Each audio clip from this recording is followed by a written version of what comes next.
You're tuned to Radio Kidnappers, the voice of Hawke's Bay. This is a program called Acupuncture on Air, and it's our pleasure, as always, to have in the studio Heiko from the Acupuncture Clinic in Hastings. How you going, Heiko? I'm very good, Ken, and I see that outside it's pretty empty. Is it the school holidays? Isn't it? Nobody wants to come see you, or what? School holidays, yeah. I mean, we sort of share this building with Taikura School. Yep. And it's quite good. Not that you want to tell them that, but it's quite good when they have school holidays because there's no problem getting a park. Mind you, when I get here at 6 o'clock in the morning, because of course there's no plenty of parks then. No, there's never any parks because all the guys at Watties, yeah, they come across and park in our parks. Oh. So you're lucky to get a park at 6 o'clock in the morning. Right, okay. So yeah, you are. You cruise in any park you like. Anyway, what are we up to this week? Well, we're going to be talking about a condition, and it's actually called Plantar Fasciitis, and it's one of those rare English words that has two I's in it next to each other, and I'm sure you know lots of other words with that in it. Now that you mention it, I think the only word I know that's got two I's in it is Hawaii. Hawaii, and there's skiing. That's the only other one that I know of, but there's probably a few more. But I've got a Trivial Pursuit night coming up soon. I might put that in as one of the questions. So anyway, what is plantar fasciitis? Yeah, well, another common way that it's referred to is it's called heel spurs. Yep. And that literally means, as a spur is like a little outgrowth or a little bumpy nodule of bone tissue coming off. But it's not always exactly the right term for it, because sometimes you can have the symptoms of plantar fasciitis, and the tests or the x-rays have shown that there's no spur there. Yeah. And other times it's the other way around. Sometimes you can have a real prominent spur, but they don't have any of the problems. But as a general rule, yeah, there can be that little bit of that little sort of bony growth there, and then if you can imagine, then it's painful, and it's usually it's painful the first thing in the morning. Mm-hmm. People get up and then it's like, ooh, it's painful. Can take them half an hour or so to get normal per se, and then it could be fine the rest of the day. And then other times it's like they sit down at work again for a while, or they sit in the couch. They get up, during the commercial, and then it's a little bit painful as they walk to the kitchen. By the time they get there, it sort of eases off again. And it's all relative. Sometimes it can be extremely severe, and then of course people then start to seek treatment for it.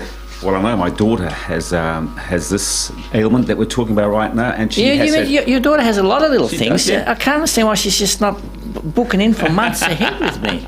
Yeah, but my daughter's had 3 operations. Oh, she's had operations for it? And and they say that, hey, look, there's a good chance that it'll come back again. Yeah. And and I know that you say that acupuncture can fix everything, but I find it hard to believe that putting a needle in your body somewhere, anywhere, will actually get rid of a heel spur. Yeah, and again, this is, I think, a concept too, because people think, well, you've got this bit that's there, and the only way to get rid of this bit that's there is just to cut it out, or file it down or something. And look, to be honest, with the treatments that I've done, and tens of thousands of other acupuncturists having treated heel spurs and things, they'll get the results, the patients get better. I guess there's never been the backup to then have it x-rayed and checked again. Yeah.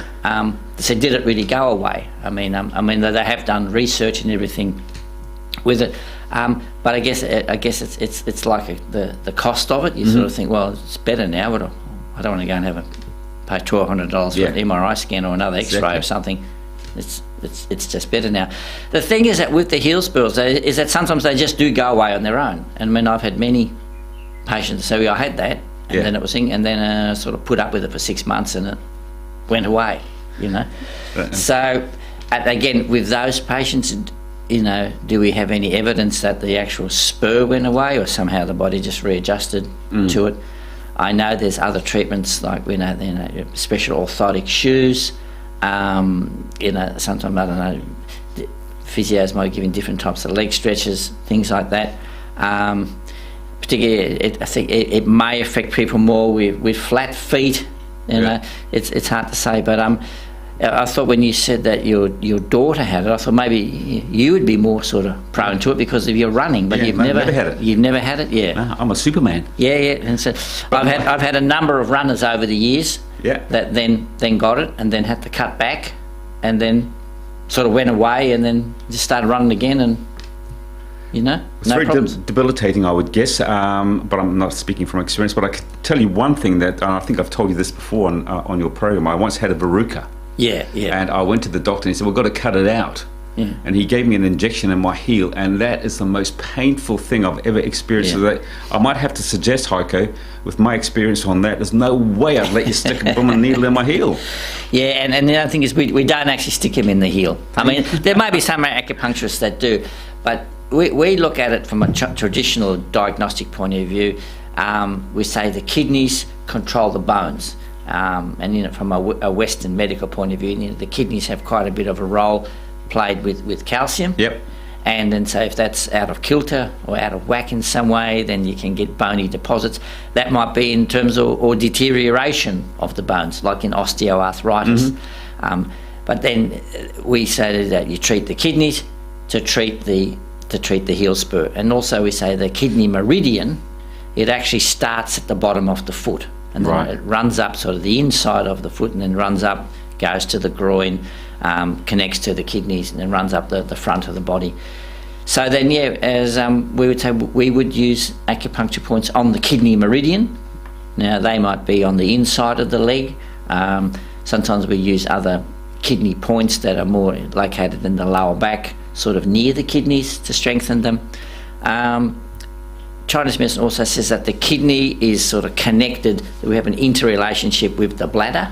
Mm-hmm. So then we use bladder points. And if you think about it from a anatomical perspective, the kidneys do then connect to the bladder and the urine system. So it all sort of makes sense in that way. Does indeed. Now, if I was going to a real doctor, what would they be saying? Well, look, as I said, not a lot of... when you said that your daughter's had surgery a few times, I mean, with the doctors that I know, they really try to avoid having the surgery, because they say it's not actually that effective, and because a lot of them know this one of these conditions, they can just go away without doing anything.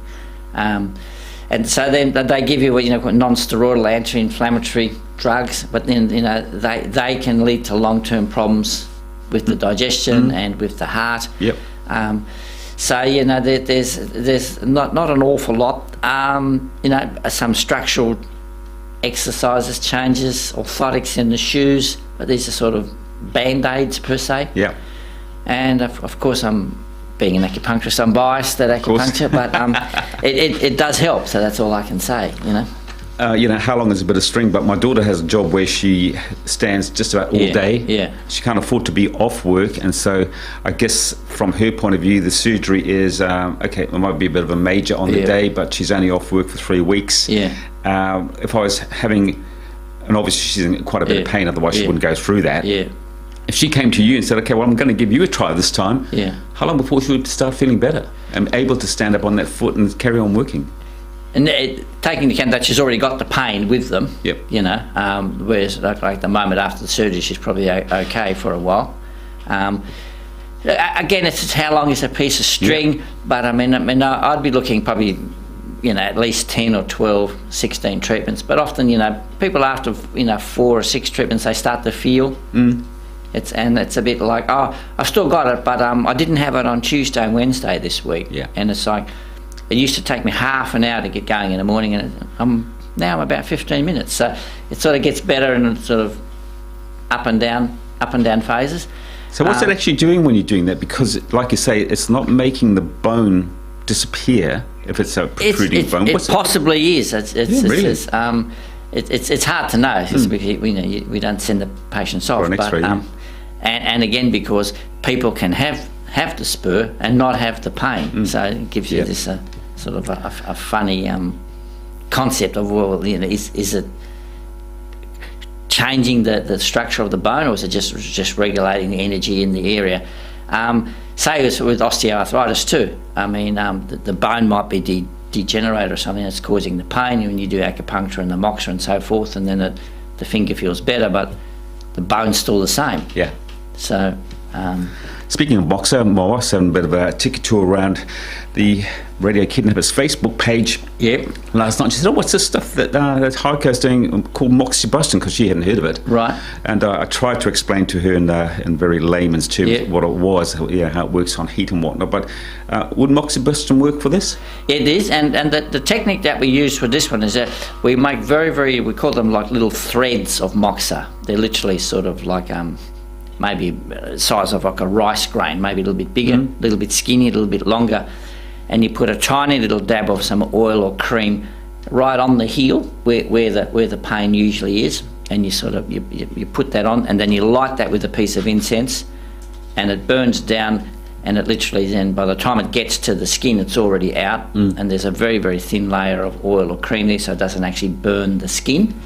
And then you keep, and people will feel the heat. It'll be, ooh, that was hot.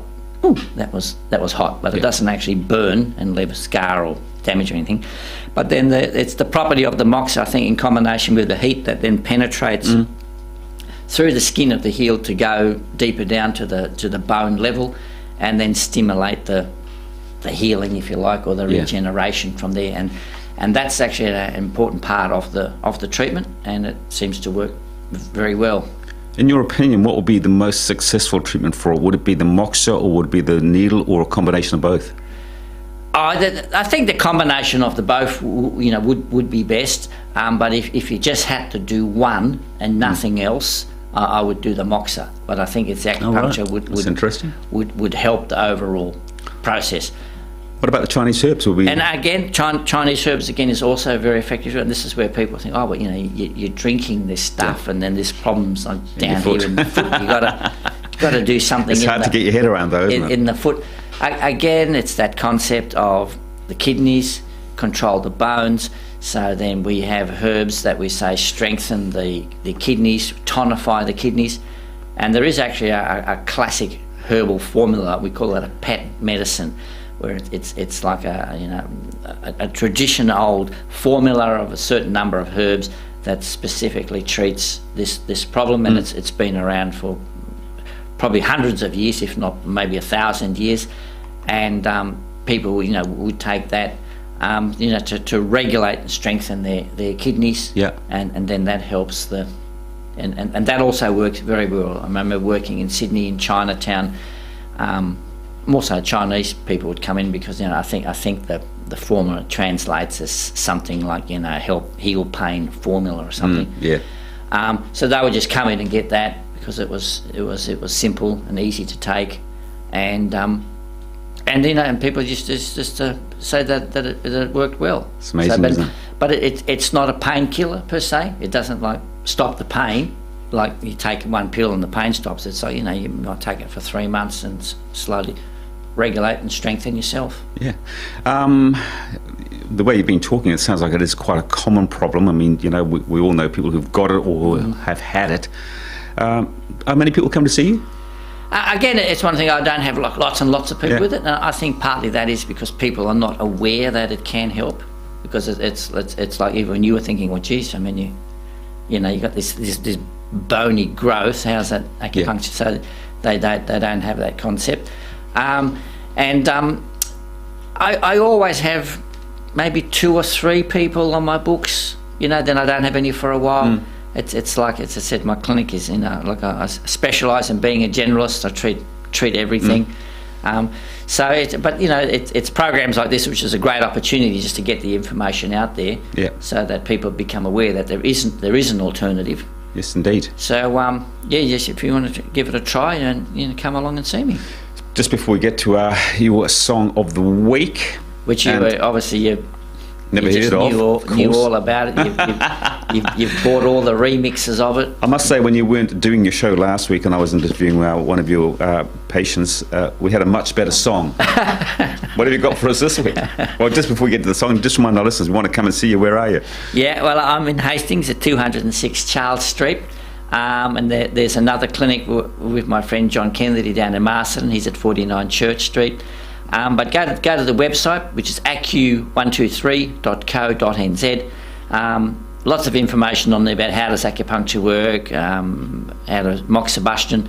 So to have a go there. I'll put that on the link for on the YouTube, so it's easy to find. Just before you go much further, you're on YouTube. Yep. We've got you on Facebook, but also now Radio Kidnapper's got a new app for your phone, so we can go to our phone and get your program. That's amazing. I'll be spread the word. I'll be emailing that to all of my patients. You know. What's your song? And then I guess the next step for me to be is they get a text alert at 10 to 11 on Tuesday to say my show's starting. You'll be doing that, won't you? What a great idea! Yeah, and then I'll say, look, listen to the show, even just for the song. I'll say, and today's song is a song called "I Happen to Love You" by the Electric Prunes from their Underground album.